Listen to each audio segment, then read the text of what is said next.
Hello बच्चों, good evening. आज हम स्टार्ट करेंगे एक्सरसाइज 5.3 का पार्ट नंबर 2।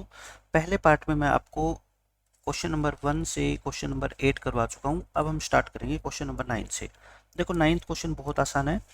इसमें ये कहता है, if the sum of 7 terms of an AP is 49 and that of 17 terms is this, यानी कि एक एपी की अगर हम 7 टर्म्स को ऐड करें ना तो सम आएगा 49 और 17 टर्म्स को ऐड करें तो सम आएगा 289। तो बताना है एन टर्म का सम कितना होगा। पहले मैं आपको इसमें एक पैटर्न बताता हूँ, दो मेथड बताता हूँ मैं आप इस क्वेश्चन को सोल्व करने के। एग्जाम के अंदर जो मैं पहला मेथड बता रहा हूँ वो अप्लाई नहीं करना, क्योंकि एग्जामिनर हो सकता है आपके मार्क्स काट ले, क्योंकि ये क्वेश्चन 3 या 4 नंबर में आएगा तो 2 लाइनें लिखने से आपको 3 नंबर नहीं मिलने वाले। लेकिन मैं आपको समझने के लिए बता रहा हूँ। ये कहता है कि 7 टर्म्स का सम, सम ऑफ 7 टर्म्स, जिसको हम क्या बोलते हैं बच्चों, S7 बोलते हैं, वो कितना दे रखा है अपने को 49। और फिर कहता है सम ऑफ 17 टर्म्स, जो है ना 17 टर्म्स, वो कितना है बच्चों, 17 टर्म्स का सम वो है 289। मैं कहता हूँ इस पैटर्न को समझो आप। ये क्या है पैटर्न, ये 7 है तो इसका सम 49, यानी कि ये 7 का स्क्वायर है। ये 17 है तो सम कितना है बच्चों, 289, और 289 क्या है, 17 का स्क्वायर है। यानी कि जितनी टर्म्स है ना उसका स्क्वायर कर दो, वो क्या आ जाएगा, उनका सम आ जाएगा। तो आपसे पूछा गया बताओ sum of N terms, N terms का सम बच्चों कितना होगा। फिर S N, S N denote करेंगे तो ये क्या होगा, जितनी टर्म्स है उसका क्या कर दो, स्क्वायर कर दो। यानी अपना इस क्वेश्चन का आंसर कितना आएगा, एन स्क्वायर। ऑब्जेक्टिव अगर ये क्वेश्चन मान लो बाय चांस आ जाता है तो इसका डायरेक्ट आंसर दे देना बच्चों, कितना, एन स्क्वायर। लेकिन मैंने कहा कि पेपर के अंदर ऐसे थोड़े करेंगे। एग्जाम मेथड क्या होगा, वो हमारा फिर नॉर्मल मेथड करते हैं हम। एग्जाम मेथड, आपको क्वेश्चन में गिवन है 7 टर्म्स का सम, यानी कि S7 दे रखा है 49। आप मुझे बताओ 7 टर्म का सम का फॉर्मूला अगर मैं आपसे पूछूं तो आप क्या बताओगे मेरे को। 7 टर्म का सम का फॉर्मूला, Sn का फॉर्मूला क्या होता है, n/2 into 2a plus n-1 into T, यही होता है ना। बस यहाँ पे अपने को क्या गिवन है, n की वैल्यू, n की वैल्यू कितनी गिवन है बच्चों, 7। तो S7 कितना हो जाएगा, 7/2। यहाँ पे अपने को ना तो a गिवन है ना ही d गिवन है, लेकिन n जरूर गिवन है। ये ध्यान रखना बच्चों, n की वैल्यू पुट करना मत भूलना। यानी कि 7 टर्म का सम क्या आएगा, 2a प्लस में 60। देखो यहाँ पे n-1 होता है, मतलब कि जितनी भी टर्म होती है ना उससे एक कम होता है d, तो सीधा ही लिख दिया करो 60 है ना। 17 में कितना हो जाएगा यहाँ पे बच्चों, 16d हो जाएगा। तो आप ये बताओ मेरे को, इससे इक्वेशन क्या बनेगी फिर, n/2, n का मतलब कितना, 7 plus into 2a plus n-1 यानी कि 7-1 इंटू डी इक्वल टू कितना है बच्चों, 49 है। यहाँ से 7/2 और ये कितना आ गया बच्चों, 2a प्लस में 60 आ गया। चाहो तो आप अंदर 2 कॉमन ले लो, अंदर से आप 2 कॉमन ले लो बच्चों। 2 कॉमन लोगे ना, ये क्या बचेगा, a बचेगा, और ये क्या बचेगा, 3d, और ये 2 से 2 क्या कर दो, कैंसिल कर दो, और 7 को इधर लाके क्या कर दो बच्चों, डिवाइड कर दो। तो a प्लस 3d आपकी क्या आ गई, 49/7, यानी कि 7। एक इक्वेशन आ गई। एक इक्वेशन बच्चों यहाँ से आ गई। दूसरी इक्वेशन कहाँ से आएगी, नाउ आपको क्या गिवन है बताओ, 17 टर्म्स का सम कितना है, 289। ऐसे ही बताओ 17 टर्म का सम 17/2 into 2a plus n-1 into D, यही होगा।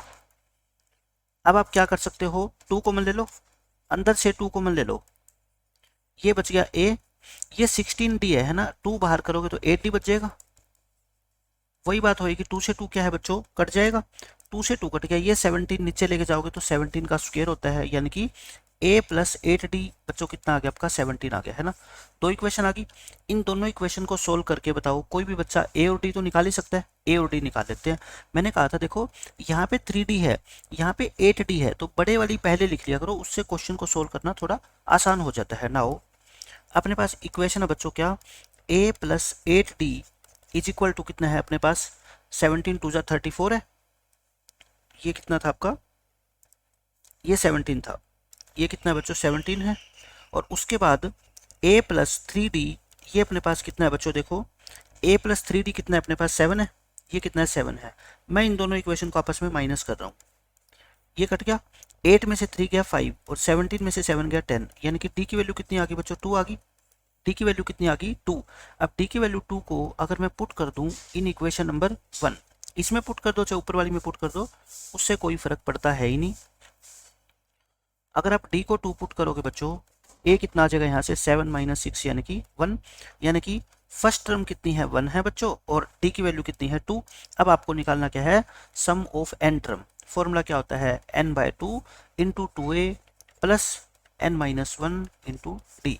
एन तो एन ही है, नंबर ऑफ टर्म तो एन ही है, इंटू 2 ए कितना है बच्चों 1 प्लस n-1 डी कितना है बताओ 2, n/2 2 प्लस इसकी 2 के अंदर मल्टीप्लाई करना, 2n-2 हो जाएगा। अंदर देखो 2 से 2 कट गया, ये 2 से 2 बच्चों काट दो, क्या बच गया आपका n/2, और ये क्या बच गया आपका 2n, ये 2 से 2 कटेगा, n इंटू एन क्या होता है n स्क्वायर। तो मैं कहता हूँ आंसर तो अपने को पहले ही पता था n स्क्वायर आना है, लेकिन पेपर में कैसे सोल्व करना है वो इस मेथड से करना है, बिल्कुल आसान मेथड है।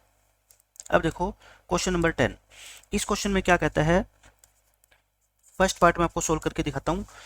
कहता है शो करो कि जो ये टर्म होगी ना a1 a2 an, भाई an कह लो या tn कह लो ये क्या होता है बच्चों, a1 कह लो या इसको t1 कह लो, सेकंड टर्म को a2 कह लो या t2 कह लो, इसको tn कह लो या an कह लो, बात एक ही होती है। ये कहता है ये प्रूव करो कि एक ap है, an आपको दे रखी है। फर्स्ट क्वेश्चन में an की जगह आप tn लिख लो, मैं कहता हूँ चाहे an लिख लो चाहे tn, जिसमें आपको कन्वीनियंस लगती है वो आप लिख सकते हो, ठीक है। मेरे को tn लिखना अच्छा लगता है, मैं tn लिख देता हूँ, आपको an लिखना अच्छा लगता है आप an लिख सकते हो।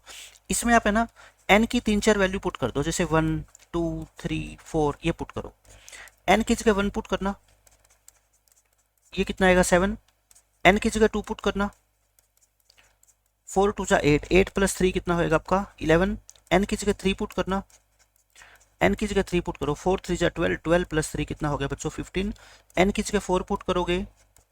अब आप समझ गए मैं क्यों कर रहा हूँ, क्योंकि मेरे को ये प्रूव करना है कि ये एक एपी है। अब देखना, सो 7 11 15 19, ये जो सीक्वेंस है बच्चों ये क्या है, सीक्वेंस जो है ये क्या है, एपी नहीं है, इट इज एन एपी। आप कहोगे सर क्यों है एपी, मैं कहता हूँ देख लो डिफरेंस कितने कितने का, 4 का है ना, 4 बढ़ती जा रही है, तो ये क्या होती है एपी होती है।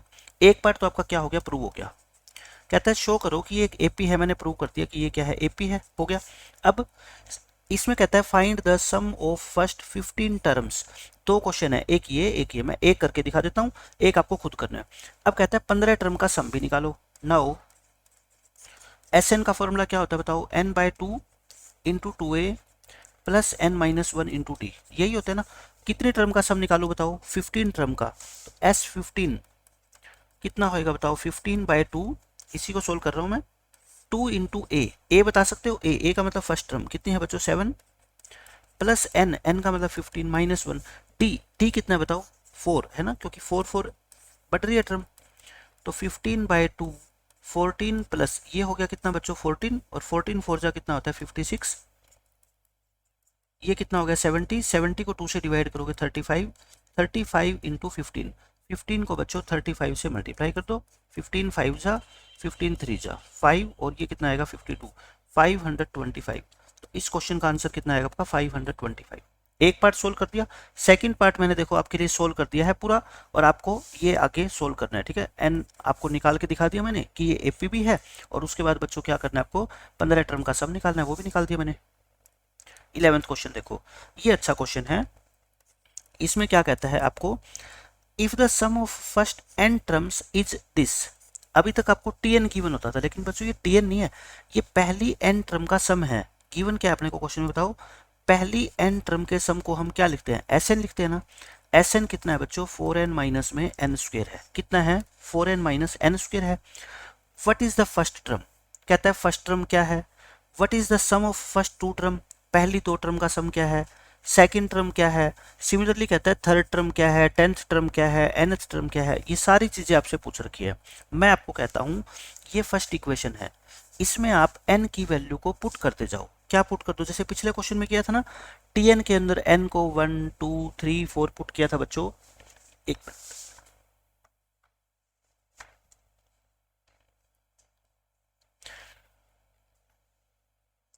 यहाँ पे भी आप बच्चों क्या कर लो, n की वैल्यू को पुट करते जाओ। कितना पुट करोगे, n की वैल्यू को 1 पुट कर लो, 2 पुट कर लो, 3 पुट कर लो, 4 पुट कर लो, एंड सो ऑन आप पुट करो। n की वैल्यू को 1 पुट करो दोनों साइड, n को क्या लिखेंगे 1, इधर भी n को क्या लिखेंगे 1, 4 इंटू 1 माइनस 1 स्क्वायर, यानी कि 4 माइनस में कितना आ जाएगा बच्चों 1, यानी कि 3 आ गया, S1 आ गया। n को 2 पुट करना, s2 आ जाएगा। n को क्या पुट करो बच्चों, 2, दोनों तरफ 2 पुट करो, 4 इंटू 2 माइनस 2 स्क्वेयर, 4 टू जा कितना होता है 8 और 2 का स्क्वेयर कितना होता है 4, 8 में से 4 माइनस करोगे कितना आएगा 4 आएगा। अब आप कितना पुट करो बच्चों, n को 3 पुट करो, देखना पुट करना, 4 इंटू 3 और माइनस 3 का स्क्वेयर, 4 3 जा होता है 12, 3 का स्क्वेयर होता है 9, तो 12 में से 9 गए 3। s को कितना पुट करो बच्चों, 4 पुट करो, n को 4 सॉरी, n को 4 पुट करोगे 16 माइनस 16 यानी कि कितना हो गया 0। n को 5 पुट करना, 4 इंटू 5 और माइनस में 5 का स्क्वायर यानी कि 20 माइनस के 25 यानी -5। देखो ये चीज़ें आ गई। अब आप बस मेरे को इनका मतलब समझा दो कि हर एक चीज़ का मतलब क्या है। एस एन का मतलब क्या होता है, सम ऑफ एन टर्म्स होता है ना, सम ऑफ एन टर्म। S1 का मतलब क्या हो गया, सम ऑफ वन टर्म, एक टर्म का सम। S2 का मतलब क्या हो गया फिर, सम ऑफ टू टर्म्स है ना, सम ऑफ टू टर्म्स हो गया। S3 का मतलब क्या हो गया बच्चों, सम ऑफ थ्री टर्म्स हो गया, यही तो होता है, सम ऑफ थ्री टर्म्स हो गया। S4 का मतलब क्या हो गया फिर, सम ऑफ फोर टर्म्स हो गया। अभी आपको मतलब समझ आ जाएगा इस क्वेश्चन का कि क्या कहना चाहता है ये क्या हो गया बच्चों, sum of first 5 terms, first word और लगा लेना, sum of first one term, first two terms, first three terms, ठीक है ये हो गया। अब आप ये बता दो मेरे को, जो एपी होती है उसको फर्स्ट टर्म को हम T1 बोलते हैं, सेकंड टर्म को T2 बोलते हैं, फिर T3, फिर T4, फिर T5, ऐसे ही बोलते हैं ना। ये क्वेश्चन में कह रखा है, अकॉर्डिंग टू क्वेश्चन आपको ये कह रखा है कि S1 का मतलब क्या होता है बच्चों, एक टर्म का सम। आप जस्ट मेरे को ये बता दो, एक टर्म का सम तो वही टर्म ही होगी ना खुद। S1 क्या होगा बताओ, T1 ही तो होगी, यानी कि फर्स्ट टर्म क्वेश्चन में कितनी गिवन आपको 3, देखो ये रहा 3 है ना। S2 क्या होता है, अब एक बच्चा कहेगा सर S2 होता है दो टर्म का सम, यानी कि T1 प्लस T2 क्या होता है बच्चों, T1 प्लस में T2 होता है।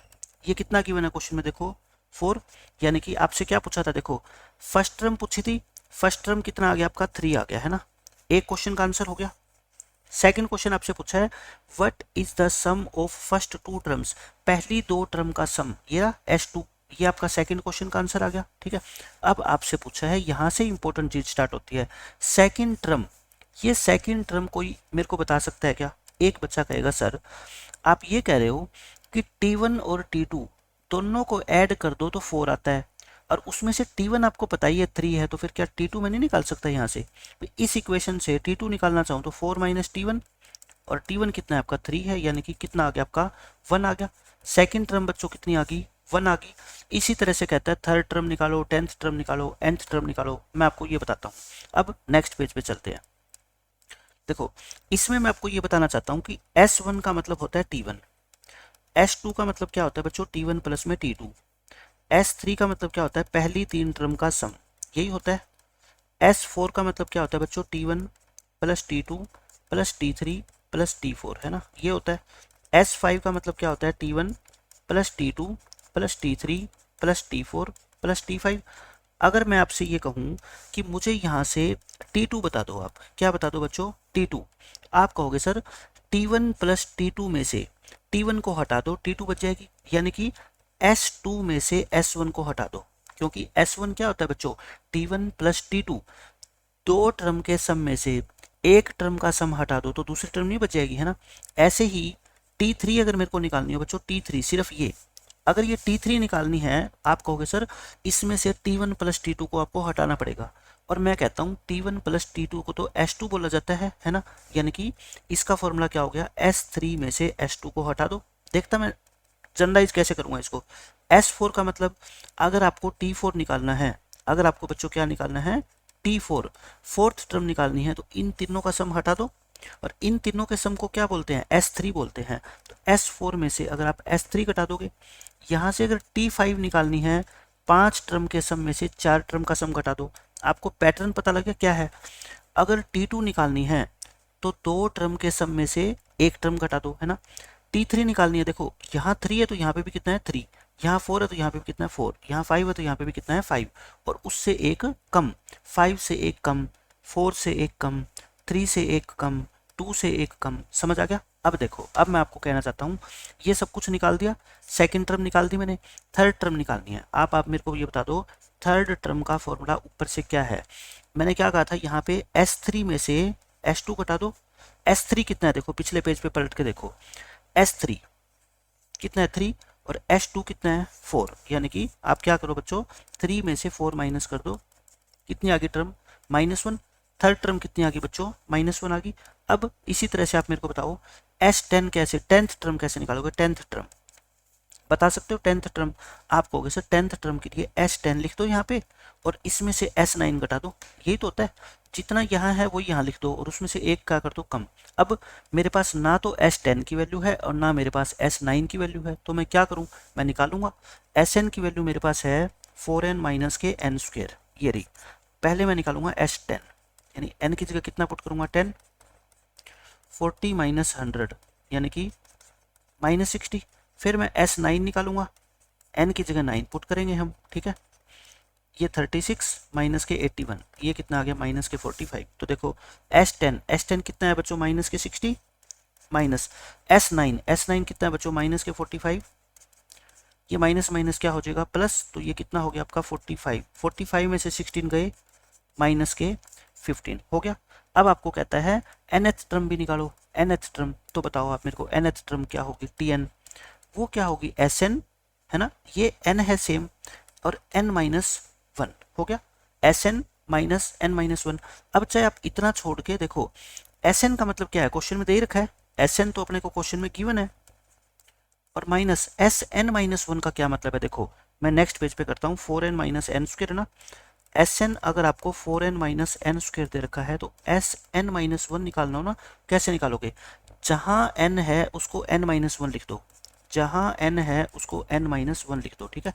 स्क्वेयर खोलो, ब्रैकेट लगा लो, a square plus b square minus के 2ab, इसको थोड़ा सिंप्लीफाई करो, माइनस का n स्क्वेयर -1 प्लस के 2n, तो कितना हो गया ये 4n plus 2n 6n, minus के 5 और माइनस के क्या आ गया n स्क्वेयर, ये आ गया बच्चों आपका Sn-1। आपको क्या चाहिए, Tn चाहिए, यानी कि Sn माइनस Sn-1। Sn कितना बच्चों दे रखा है, इस क्वेश्चन के लिए कैलकुलेशन आपकी अच्छी होनी चाहिए, नहीं तो फिर ये क्वेश्चन गलत हो जाएगा। इसमें से ये माइनस कर दो,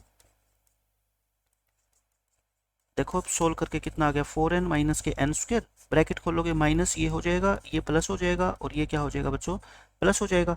अब देखना ये कट गया, 4n में से 6n गए, यानी कि प्लस का तो 5 है, 4 में से 6 गए माइनस के 2n, तो ये आपके इस क्वेश्चन का आंसर आएगा। तो कंसेप्चुअल क्वेश्चन था, समझने वाली चीज़ है कि आप इसको कैसे समझते हो। जैसे आपको कह दे T4 निकालो, मैं कहता हूँ S4 में से S3 माइनस कर दो, T4 आ जाएगा। क्यों ऐसा होता है, क्योंकि S4 का मतलब क्या होता है बच्चों, पहली 4 टर्म का सम, है ना, T3 plus T4 minus S3 यानी कि T1 plus T2 plus T3। अब बताना इसमें से ये माइनस करोगे तो T4 ही तो बचेगी ना सिर्फ, तो यही मैं आपको कहना चाहता हूँ बस। अब देखो 12th क्वेश्चन, ये 3 क्वेश्चन अब लगातार है, बहुत आसान क्वेश्चन स्टार्ट हो गए, और सारे के सारे क्वेश्चन मैं आपको 5th लेक्चर में करवा चुका हूँ, 6th लेक्चर में। Find the sum of first 40 positive integers divisible by 6, यानी कि पहले 40 इंटीजर्स बताने हैं आपको जो 6 से डिवाइड हो। पहला इंटीजर कौन सा होगा, 6 ही होगा, 6 से डिवाइड होने वाला पॉजिटिव, ठीक है। फिर दूसरा कितना होगा 12, फिर कितना होगा आपका 18, फिर कितना होगा 24, ये तो क्या बन गई बताओ, ये तो बन गई एक एपी।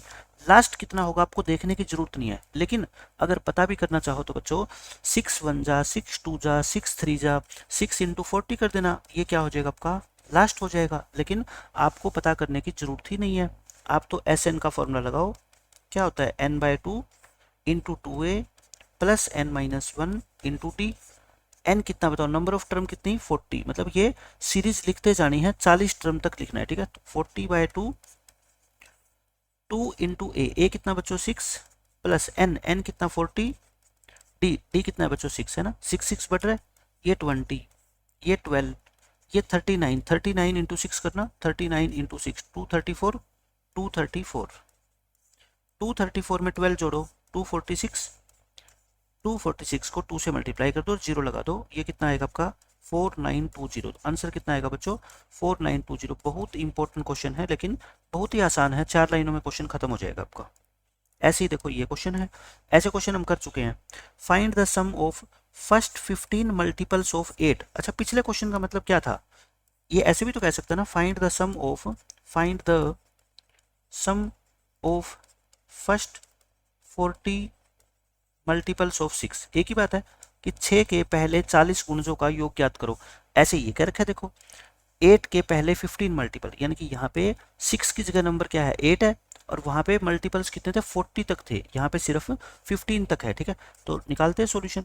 बताओ 8 के मल्टीपल, 8 की टेबल लिखो, 8 1 जा, 8 2 जा, 8 3 जा, है ना, इसी तरह से लिखते जाओ। आप 15th निकालना चाहें तो मैं निकाल सकता हूँ, 8 15 जा कितना होता है 120। आप लिख भी सकते हो लास्ट में कितना आएगा 120, लेकिन नहीं भी लिखोगे तब भी काम चल जाएगा। एस एन का फॉर्मूला क्या होता है बच्चों, n by 2 into 2a plus n minus 1 into t. हो गया, ये लास्ट वाली टर्म नहीं भी लिखोगे तब भी काम चल जाएगा। n कितना बच्चों 15, क्यों, क्योंकि नंबर ऑफ टर्म कितनी है 15 है। 2 इंटू a कितना 8, n कितना 15, t कितना बच्चों 8, t 8 ही आएगा। ये हो जाएगा सोल्व आपसे। ये कितना आएगा बच्चों 128, और इसको 2 पे काटोगे तो ये कितना आ जाएगा 64। 64 को 15 से मल्टीप्लाई करोगे कितना आ जाएगा आपका 960। आंसर आ गया 960। मैं इसका सेकंड मेथड बता दूं क्या आपको, मेथड 2। मेथड 2 है यही, लेकिन मैंने एक सम ऑफ n टर्म का फॉर्मूला आपको बता रखा है ना, n by 2 into A plus L. इससे कैलकुलेशन थोड़ी सी कम हो जाती है बच्चों। यहाँ पे n कितना है 15 है, फर्स्ट टर्म 8 है, लास्ट टर्म कितनी है 120। अगर आप इसका यूज करना चाहो तो देखो, ये जो यहाँ पे चीज 128 आई थी ना, ये एक ही लाइन में आ जाएगी 128। ये आगे देखो 128, इसको काटोगे वही आएगा 15 इंटू 64, यानी कि 960। तो मैं ये कहना चाहता हूँ, अगर आपको लास्ट टर्म लिखनी है तो ये फॉर्मूला लगा देना, नहीं लिखनी आती तो ये फॉर्मूला लगा दो, आंसर दोनों से आ जाएगा। जिस बच्चे की कैलकुलेशन अच्छी है वो ये फॉर्मूला लगा दो, जिसको लगता है कि मेरी कैलकुलेशन ज़्यादा अच्छी नहीं है वो फिर लास्ट टर्म लिख दो, आंसर दोनों से क्या आएगा बच्चों सेम आएगा। ऐसे देखो ये क्वेश्चन है, ये इंपॉर्टेंट है, ये तीनों चारों क्वेश्चन लास्ट के ना बहुत ज़्यादा इंपॉर्टेंट है। इसमें कहता है बच्चों find the sum of the odd numbers between 0 and 50। कहता है 0 और 50 के बीच में जितने भी ओड नंबर्स आते हैं ना, उन सब का सम निकाल दो, उन सबको ऐड करो, कहता है ये। तो हम क्या लिखेंगे, all odd numbers between 0 and 50 are. 0 और 50 के बीच में सारे के सारे ओड नंबर जो आते हैं वो बता दो। पहला कौन सा होगा 1, फिर 3, फिर 5, ओड नंबर मतलब विषम संख्या जो 2 से भाग नहीं होती, फिर 7, फिर 9, फिर 11, लास्ट कितना आएगा, आप कहोगे सर लास्ट आएगा 49। आपको इन सब का क्या निकालना है, सम निकालना है। ये तो क्या बन गई, एक एपी बन गई। ये तो कोई भी बच्चा बता देगा कि सर ये तो एपी है, और एपी में सम निकालने का फॉर्मूला अपने को पता है। देखो फर्स्ट टर्म भी दे रखी है और लास्ट टर्म भी दे रखी है, लेकिन ये नहीं पता इसमें ये नंबर ऑफ टर्म कितनी है, नहीं पता ना नंबर ऑफ टर्म कितनी है। मैंने कितनी बार आपको बताया है, अगर अपने को नंबर ऑफ टर्म निकालनी है तो लास्ट टर्म को क्या मान लो, टीएन मान लो। क्या लिखोगे आप, first of all we find number of terms. Number of terms निकालोगे तभी तो आगे बढ़ोगे ना। लेट कर लो इसके लिए टीएन मान लो, किसको बच्चों 49 को। टीएन का फॉर्मूला क्या होता है, A plus N minus 1 into T. A कितना है बताओ 1, टी कितना है 2 है ना, 1 को उधर लेके जाओ, 49 माइनस 1 48, 2 को नीचे लेके जाओगे 24 आ जाएगा, एन कितना आ जाएगा बच्चों 25। कहने का मतलब इस एपी के अंदर जो नंबर ऑफ टर्म्स है ना बच्चों वो कितनी है 25 है। सो आपको एस एन का फॉर्मूला लगाना है, क्या होता है बच्चों N by 2 into A plus L, क्योंकि मेरे को लास्ट टर्म गिवन है। और अगर आप नहीं लगाना चाहते ये फॉर्मूला तो पहले वाला फॉर्मूला लगा दो, n by 2 into 2a plus N minus 1 into d. N कितना बताओ 25, first term plus last term, 25 by 2 into 50, 2 से काट दो, 25 इंटू 25, 25 का स्क्वायर कितना होता है 625। यही आपके इस क्वेश्चन का क्या है आंसर है, खत्म क्वेश्चन। अब देखो 15th क्वेश्चन। अब ये जो 15th क्वेश्चन से लेके और क्वेश्चन नंबर 20 तक, ये जो है ना बच्चों ये बेस्ड है अंडरस्टैंडिंग के ऊपर, यानी कि इसमें डायरेक्ट आपको ये बताया नहीं जाएगा कि ये एपी है या नहीं है, आपको खुद समझना है। और समझोगे कैसे वो मैं समझाऊंगा आपको, बिल्कुल आसान तरीके से समझाऊंगा। इसमें कहता है एक contract on construction job. Construction job क्या होती है बच्चों, जैसे आपने देखा होगा कि कंस्ट्रक्शन के काम चलते रहते हैं, कोई बिल्डिंग बनती है, कोई गवर्नमेंट की बिल्डिंग होती है, कोई प्राइवेट की बिल्डिंग होती है, ये बड़ी बड़ी बिल्डिंग्स बनती है, पुल बनते हैं, ये कंस्ट्रक्शन जॉब होती है सारी, ठीक है। सरकार ने मान लो एक कॉन्ट्रैक्टर को ठेका दे दिया कि आप जो है ना मेरा ये काम पूरा कर दो, लेकिन सरकार क्या करती है बच्चों, पेनल्टी भी लगाती है। वो पेनल्टी कैसे लगाएगी वो आपको दे रखा है क्वेश्चन में। कहता है specifies A penalty for delay of completion, यानी कि अगर मेरा काम कंप्लीट होने में डिले हो गया ना, देरी होगी, तो वो मालिक कहता है कि मैं आपको फाइन लगाऊंगा। कैसे लगाएगा fine, beyond a certain date, मतलब कि मैं कहता है एक डेट फिक्स करता हूं, अगर उस डेट के दौरान आपने काम पूरा नहीं किया, यानी कि उससे डिले हुआ, तो मैं फाइन लगाऊंगा। कैसे लगाएगा फाइन, देखो 200 फॉर द फर्स्ट डे कहता है, यानी कि मान लो मैंने काम आपको कहा कि 50 दिन में पूरा करना है। कितने दिन में काम पूरा करना है बच्चों, 50 दिन में, मैं मान रहा हूँ, ठीक है। अगर आपने काम 51 दिन में पूरा किया, यानी कि एक दिन डिले हो गए, तो आपको फाइन कितना लगेगा, 200 रुपये का। मतलब कि जो आपको टोटल पैसा मिलना है वो तो मालिक दे देगा, लेकिन फिर आपकी जेब से 200 रुपये वापस ले लेगा। क्यों, क्योंकि आपने काम एक दिन लेट करके दिया है, तो लेट करेंगे काम, नुकसान तो होता ही ना हर का। ये कहता है 250 फॉर द सेकेंड डे, और अगले दिन अगर फिर आप डिले हो गए ना, तो आपका 250 फाइन लगेगा। मान लो आपने काम 52 दिन में पूरा किया, मान लेता हूं मैं, तो टोटल फाइन पता है कितना देना पड़ेगा, 200 रुपये तो आपको पहले दिन का जो डिले, और 250 रुपये आपका अगले दिन का, यानी कि टोटल फाइन आपका कितना हो जाएगा बच्चों, 450 का हो जाएगा। इसी तरह समझ गए, यानी कि डेली आपका जो फाइन है ना वो 50-50 रुपये बढ़ता रहेगा। आप यही मान लो आपने लाइब्रेरी से बुक इशू करवा ली, लाइब्रेरियन कहता है कि अगर आप एक दिन डिले होगे ना, मैं सिर्फ एग्जांपल दे रहा हूँ, एक दिन अगर आप बुक लौटाने में देर करोगे तो 200 रुपये फाइन लगेगा, 2 दिन डिले करोगे तो 200 प्लस 250, यानी कि डेली फाइन 50-50 रुपये आपका बढ़ता जाएगा, ठीक है। ये हो गया 300 for the third day and so on. इसी तरह से क्या है बच्चों, ये दे रखी है, दैट इज पेनल्टी 50 क्या हो जाएगी बच्चों, ज्यादा होती रहेगी than the preceding day. Preceding क्या होता है, पिछला, मतलब कि पिछले दिन से 50-50 रुपये पेनल्टी बढ़ती रहेगी। इस लाइन का आपके लिए कोई मतलब नहीं है, सिर्फ आपको ये समझना है एक दिन डिले हो गया काम, 200 की पेनल्टी, सेकंड डे पेनल्टी लगेगी 250 की, थर्ड डे कितनी लगेगी 300 की, ऐसे पेनल्टी आपकी बढ़ती जाएगी 50-50 रुपये से। How much money the contractor has to pay as penalty, यानी कि कॉन्ट्रैक्टर को कितनी पेनल्टी देनी पड़ेगी अगर उसने काम 30 दिन लेट कर दिया तो। यानी कि इसको कहने का मतलब क्या है, अगर काम 30 दिन लेट हो गया, डिले हो गया तो कितने रुपए की, कितने रुपीज की पेनल्टी, पेनल्टी का मतलब क्या होता है बच्चों, फाइन, फाइन देनी पड़ेगी। ये आपसे पूछा गया है, ठीक है। तो मैं कहता हूँ ये तो बहुत आसान क्वेश्चन हो गया मेरे लिए। मैं ये कहता हूँ पहले आप सीक्वेंस बना लो। सॉल्यूशन में क्या लिखोगे, सीक्वेंस, सीक्वेंस का मतलब वो एपी बनेगी, सीक्वेंस ऑफ पेनल्टीज। जो ये पेनल्टी लगाई गई है ना, उसको एक सीक्वेंस के रूप में लिख लो। पहले दिन कितनी पेनल्टी लगेगी बच्चों, 200 रुपये, अगले दिन 250, अगले दिन 300, ये होगी, एंड सो ऑन, चलती रहेगी। ये क्या बन गई, आप लिखोगे यहाँ पे ऐसे, इट इज एन एपी, जैसे मैं लिख रहा हूँ ना लाइन, बिल्कुल एज इट इज कॉपी कर देना पेपर में, आपका एक नंबर भी नहीं कटेगा। ये तो क्या बन गई बच्चों, एक एपी बन गई। अब अपने को क्या निकालना है, 30 डेज तक उसने काम डिले किया तो कितना फाइन देना पड़ेगा, इन सभी को क्या कर देंगे, ऐड कर देंगे, लेकिन कितनी टर्म तक, 30 टर्म तक। सो S30 अपना क्या है बच्चों, आंसर है। आंसर क्या है अपना, S30। इस 30 टर्म का सम निकालना, निकाल लूंगा मैं। Sn का फॉर्मूला तो मेरे को पता ही है, n/2 into 2a plus n-1 into T. n कितना बच्चों बताओ, 30, 2 इंटू a कितना 200 प्लस n कितना 30 इंटू टी, डी कितना, टी बच्चों 50, ये कितना आ गया 15, ये कितना आ गया 400, ये 29 आ गया। 29 को 50 से मल्टीप्लाई करोगे तो कितना आएगा, 29 5 जा 145, एक जीरो लगा दो। ये कितना आ गया बच्चों, 1850 आ गया। 1850 को 15 से मल्टीप्लाई कर दो, यानी कि 185 को कर दो 15 से, और एक जीरो लगा देना है ना। ये करोगे 18 पंजे 90, और ये 185, 272775, यानी कि 2775, और एक जीरो लगा दी। उस वर्कर, उस कॉन्ट्रैक्टर को, ठेकेदार को 27,750 रुपये की पेनल्टी देनी पड़ेगी, यानी कि इतना जुर्माना लग जाएगा। ठीक है, समझ गए? बिल्कुल आसान क्वेश्चन था। एक बार आप क्वेश्चन को समझ लोगे ना, दोबारा ये क्वेश्चन सोल्व करना आपके लिए आसान हो जाएगा।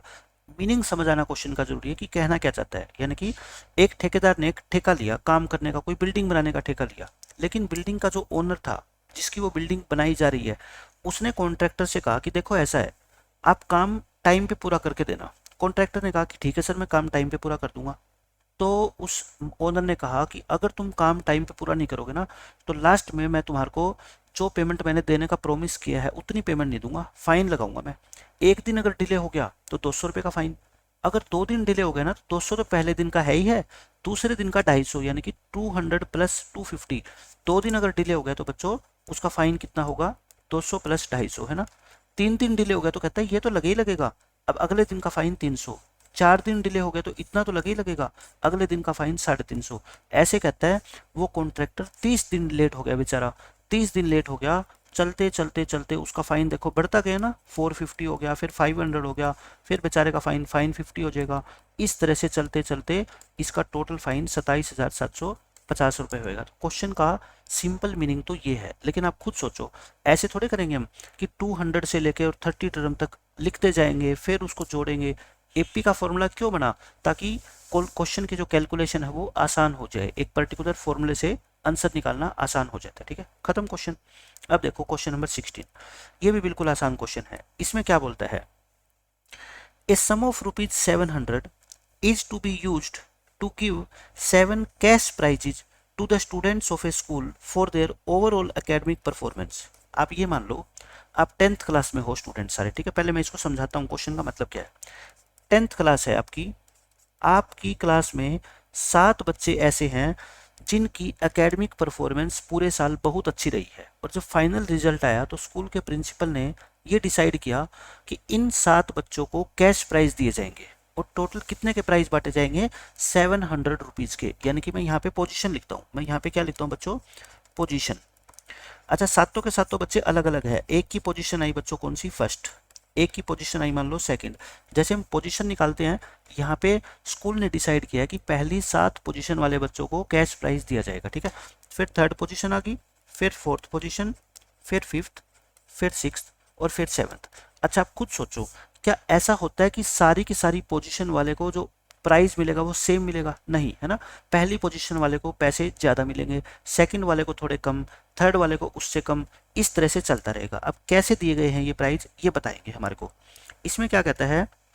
If each prize is ₹20 less, हर एक प्राइस 20 कम है, then its preceding price. Preceding का मतलब क्या होता है बच्चों? पिछला, यानी कि जो पिछला प्राइस था ना, आगे आने वाला प्राइज उससे 20-20 रुपये कम होता जाएगा। Find the value of each prize, मतलब कि हर एक बच्चे को कितने कितने रुपए का प्राइज मिला, आपको ये बताना है। आप मेरे को ये बताओ, मैं मान लेता हूँ, एक एग्जांपल दे रहा हूँ आपको। पहले बच्चे को 100 रुपये मिले, मान लेते हैं, ठीक है। अगले बच्चे को कितने मिलेंगे? 80। क्यों? क्योंकि 20-20 रुपये कम होते जाएंगे, फिर 60, फिर 40, फिर 20, इसको 0। लेकिन बताओ, क्या किसी बच्चे को 0 रुपीज मिल सकते हैं? फिर प्राइस किस चीज़ का? फिर तो ये नेगेटिव हो जाएगा। इस बच्चे को कहा जाएगा कि तुम अपने घर से 20 रुपये लेके आओ, ऐसा तो नहीं होता। इसका मतलब पहले बच्चे को 100 तो नहीं मिले, नहीं मिले ना। फिर मान लो ये 120 मिले हैं, 120 के बाद फिर इसको 100। मैं क्वेश्चन का सिर्फ आपको बच्चों मतलब समझा रहा हूँ, ठीक है। 60, 40, 20, 0। जीरो नहीं आना चाहिए, क्योंकि जीरो आ गया तो इसका मतलब उसको कोई प्राइज मिला ही नहीं, ऐसा तो नहीं होना चाहिए। फिर 140 से स्टार्ट कर दो, मतलब कि 20-20 बढ़ाते जाओ। फिर 120, 100, 80, 60, 40 और 20। ये पॉसिबिलिटी है, मैं ये नहीं कह रहा कि यही होगा, लेकिन ये पॉसिबिलिटी है। कैसे चेक करें? आपको कहता है टोटल प्राइस जो बांटने हैं ना, वो कितने के बांटने हैं? 700 रुपये के। देखना क्या इनका सम जो है वो 700 हो रहा है क्या? मैं कहता हूँ, मैं निकाल के देखता हूँ। 140 प्लस 20 160 हो गया, 120 प्लस 40 160 हो गया, 100 प्लस 60 160 हो गया, और प्लस 80 ये हो गया। तो ये तो कितना हुआ बच्चों? 480 प्लस में 80, यानी कि 560 होया। 560 होया, लेकिन अपने को तो प्राइस कितने के बांटने हैं? 700 रुपये के। यानी कि अभी भी अपने पास 140 रुपये बाकी है। आप कहोगे सर ये 7 बच्चे हैं, इनको 20-20 रुपये एक्स्ट्रा दे दो, इनको 20-20 रुपये क्या कर दो? एक्स्ट्रा दे दो तो हमारा काम बन जाएगा। तो अब मैं कहूँगा कि जो प्राइज मनी होगी ना, प्राइज मनी वो कितनी कितनी होगी बताओ। ये 140 से स्टार्ट किया था ना, इसको 160 से स्टार्ट कर दो, 20 रुपये एक्स्ट्रा दे दो, इसको भी 20 फालतू दे दो, है ना, यानी कि 20-20 कम करते जाओ, 20-20 बच्चों कम करते जाओ। इन सभी को ऐड करो, इन सभी को ऐड करोगे ना तो कितने आ जाएंगे बच्चों, 700 रुपये आ जाएंगे। और यही स्कूल के प्रिंसिपल सर चाहते थे कि मैं बच्चों को इस प्रकार से प्राइज दूं कि फर्स्ट पोजीशन वाले को जितना प्राइज मिलेगा ना, सेकंड को उससे 20 कम मिलेगा, फिर उसको 20 कम, फिर 20 कम, ऐसे करते करते सातों बच्चों को मिलने वाला टोटल प्राइस कितना हो जाना चाहिए, 700। तो मैं कहता हूँ बिना एपी के, अगर आपका दिमाग है थोड़ा अच्छा तो आप इस क्वेश्चन को निकाल सकते हो, सोल्व कर सकते हो, ठीक है। लेकिन हमारे सिलेबस में क्या है, एपी, तो एपी से कैसे सोल्व करेंगे अब मैं वो बताता हूँ।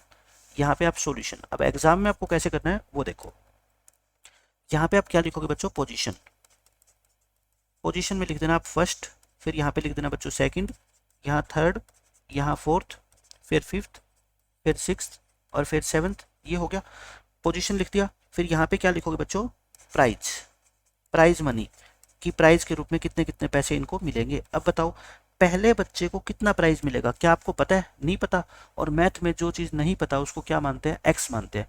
पहले बच्चे को मान लो एक्स रुपीज़ मिल गए, दूसरे को कितने मिलेंगे, आप कहोगे सर 20 कम, यानी कि x-20। तीसरे को कितने मिलेंगे, इससे और 20 कम, यानी x-40, इससे और 20, x-60, x-80, x-100 और x-120। 20-20 रुपए क्या करते जाओ, कम करते जाओ, माइनस करते जाओ। अब आप मेरे को बताओ क्वेश्चन के अकॉर्डिंग क्या कहता है। क्वेश्चन के अकॉर्डिंग बच्चों आपको कहा गया है इन 7 टर्म्स का सम कितना है बच्चों, बताओ 700 है ना। सम ऑफ एन टर्म का फॉर्मूला क्या होता है, आप बता दो मेरे को, n/2 इंटू ए प्लस एल होता है, क्योंकि इसमें लास्ट टर्म भी गिवन है और फर्स्ट टर्म भी गिवन है। n/2, n की जगह कितना लिखूंगा बताओ, 7 लिखूंगा ना, क्योंकि नंबर ऑफ टर्म कितनी है 7, इंटू ए प्लस एल। बस यहाँ से x की वैल्यू आ जाएगी। फर्स्ट टर्म कितनी बच्चों x, एल लास्ट टर्म कितनी x-120। तो देखो ये 7/2 अंदर कितना आ गया आपका 2x-120 आ गया। आप चाहो तो अंदर से 2 कॉमन ले लो, अंदर से बच्चों 2 कॉमन ले लो, क्या बच गया बताओ, अंदर से 2 कॉमन लोगे, अंदर बच गया x-60। अब ये 2 से 2 काट दो, 7 को नीचे ले जाओ, 7 को बच्चों नीचे लेके जाओगे तो ये तो कितना आ गया 100 आ गया। x कितना आएगा 100 प्लस में 60 यानी कि 160। तो देखो मैंने कहा था ना पहले बच्चे को कितना प्राइस मिलेगा x, और x आप कह रहे हो कितना 160, और मैंने क्या निकाला था यहाँ से देखो 160 निकाला था। तो यही फायदा होता है फॉर्मूले का कि हम निकाल सकते हैं कोई भी चीज़, वहाँ पे अपने को सोचना पड़ेगा, लेकिन सोचना इतना आसान नहीं होता। तो फिर बताओ हर एक बच्चे को मिलने वाले प्राइस की मनी क्या होगी। सो हम लिखेंगे, सो मैं उसी पेज का सोल्यूशन यहाँ लिख रहा हूँ। So value of each cash prize, पहले बच्चे को कितना मिलेगा बच्चों 160, फिर तो 20-20 कम करते जाओ, 7 बच्चे हैं 120, 100, 80, 60 एंड 40, इतने इतने रुपए बच्चों इन सातों बच्चों को मिल जाएंगे। और यही आपके इस क्वेश्चन का आंसर है, ठीक है। तो ये हो गए बच्चों आपके 16 क्वेश्चन तक। अब लास्ट के 4 क्वेश्चन रह गए, 4 क्वेश्चन को हम कवर कर लेंगे नेक्स्ट लेक्चर के अंदर, वो बहुत ईजी है। बट ये जो लास्ट के 6 क्वेश्चन है ना, ये अंडरस्टैंडिंग के ऊपर बेस्ड है, आपको समझना है चीज़ों को, और समझने के बाद आपको क्वेश्चन जब दोबारा देखोगे ना, उसको दोबारा पढ़ोगे, आपको बहुत आसान लगेगा। और समझाएगा कौन, वो आपको मैं समझाऊंगा, एक एक चीज़ एक्सप्लेन करूंगा कि इस क्वेश्चन को जो है ना स्टेटमेंट में जो गिवन है, इन्फॉर्मेशन जो आपको गिवन है उसका मीनिंग क्या है, और जो आपसे चीज़ पूछी गई है उसका मतलब क्या है, क्या पूछा गया आपसे। मिलते हैं नेक्स्ट लेक्चर में, बाय बाय, टेक केयर।